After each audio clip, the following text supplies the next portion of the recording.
নারায়ণগঞ্জের সোনারগাঁ উপজেলার নবাগত উপজেলা নির্বাহী অফিসার আসিফ আল জিনাত সাংবাদিকদের সঙ্গে মতবিনিময় করেছেন।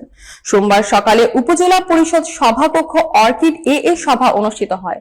স্টাফ রিপোর্টার মোহাম্মদ নূর নবী জনি জানান, সভায় সোনারগাঁয় কর্মরত বিভিন্ন প্রিন্ট ও ইলেকট্রনিক মিডিয়ার সাংবাদিকরা উপস্থিত ছিলেন। ইউএনও আসিফ আল জিনাত বক্তব্যে বলেছেন, সাংবাদিকরা মানুষের চোখ ও কান। সাধারণ মানুষ যা দেখে না, সাংবাদিকরা তা চোখ দিয়ে দেখে এবং কান দিয়ে শুনে। তাই সর্বপ্রথম সাংবাদিকদের নীতি, নৈতিকতা ও বস্তুনিষ্ঠ সংবাদ পরিবেশন নিশ্চিত করতে হবে। তিনি আরো বলেন, প্রশাসন ও মিডিয়া পরস্পরের পরিপূরক।